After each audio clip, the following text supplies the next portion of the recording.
chers utilisateurs monétisables, chères données commerciales exploitables, chères parts de marché, bonsoir. Voici l'actualité, ou du moins ce qu'il en reste. Aujourd'hui, on part à la découverte d'un combattant politique de haute volée. C'est parti. Je suis un con ou quoi? Non? Je dis des conneries? Dites-le si je dis des conneries. Et oui, un combattant politique de longue date, hein, qui a vraiment, tout au long de sa carrière, montré son engagement indéfectible et vraiment son combat contre le capitalisme, colonialisme et le racisme. Alors, regardons. Donc aujourd'hui, on va écouter Kevin Razi. On va l'écouter sans contexte. Et après, on s'intéressera rapidement euh, au contexte, à qui est cette personne, d'où qu'elle parle, comme on disait à mon époque. Il a des infos qu'on n'a pas, Paty. Arnaud est impliqué dans la mort de Doranque.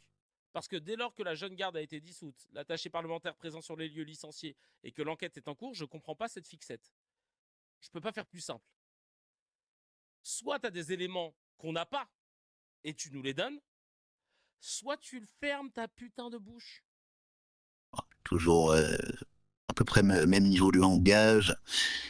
Alors, on va même pas repasser tout le fil de savoir en quoi, pourquoi et comment Raphaël Arnaud est au cœur de cette histoire, bien qu'effectivement il ne soit pas ni commanditaire, ni à l'origine des gestes, mais en tout cas, euh, il est à la tête de ce mouvement, certes désormais dissous, mais il en est quand même, il en était du coup à la tête.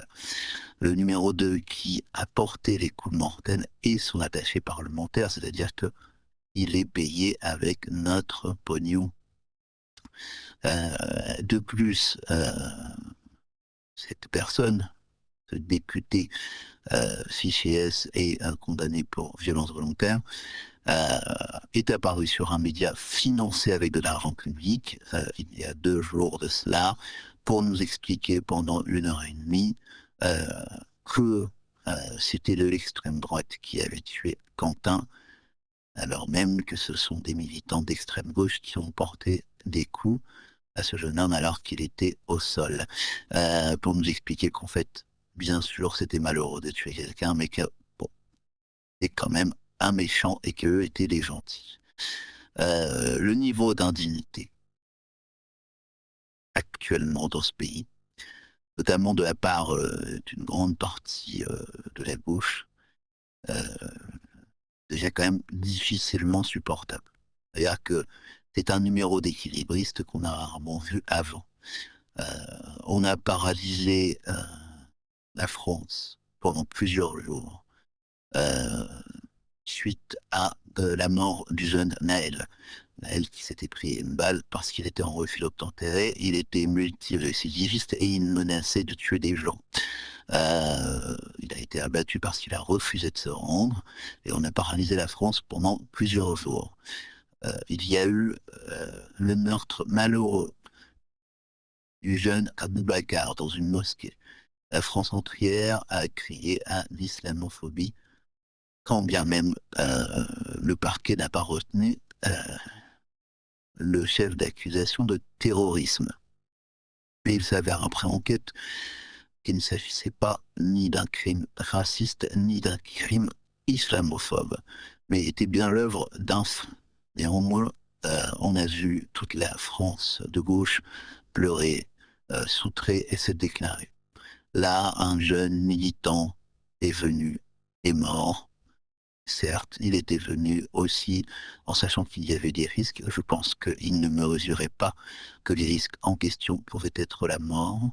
Euh, on a eu le droit à des réactions de joie de la part de la gauche, à des gens qui se sont moqués hein, euh, de sa mort, qui en ont ri, ou qui nous ont rappelé que c'était malheureux de mourir, mais qu'à partir du moment où c'était un avis, c'était pas si grave.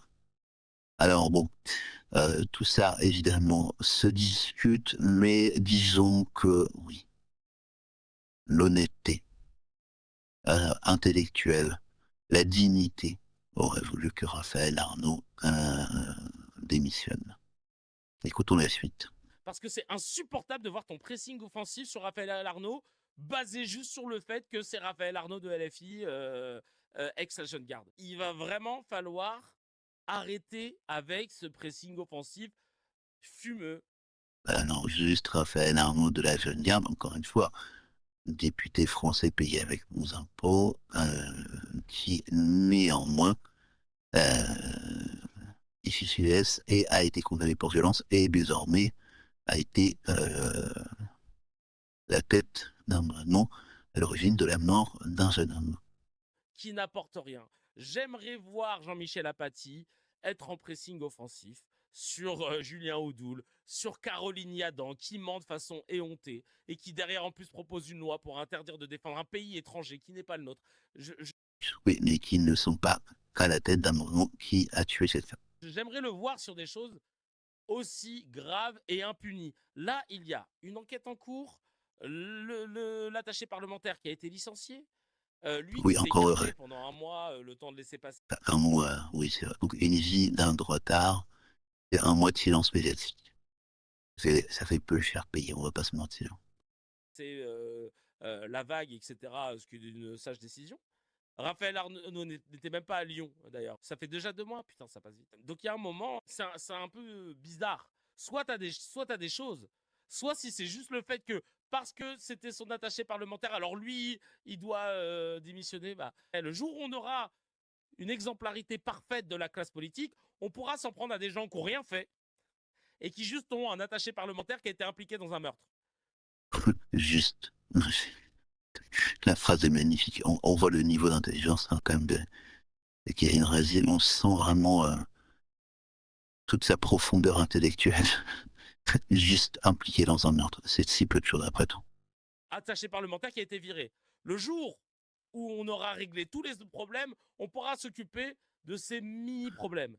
Mais ne fais pas l'inverse, Chacal. Parce que là, c'est du n'importe quoi. N'importe quoi.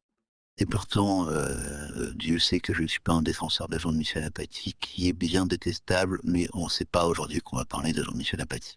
Alors moi, j'étais très étonné de voir ce cher Kevin Razi se concerner politiquement, parce que dans mes souvenirs, Kevin Razi était plus ou moins un humoriste un petit peu gênant, pas très doué, qui avait présenté quelques émissions, et dont son plus haut fait d'armes avait été de présenter cette purge infâme financée par Webedia, qui était le live, qui avait tenu, je crois, même pas un mois, et notamment la soirée de lancement qui avait été terrible. Alors, on comprend sa défense de la NFX, c'est sûrement un grand défenseur de la cause communiste, un anticapitaliste qui a travaillé pour Webedia, qui est actuellement sur Twitch, et qui, rappelons-le, j'ai retrouvé la complice malaise, nous disait ceci lors du lancement de le live.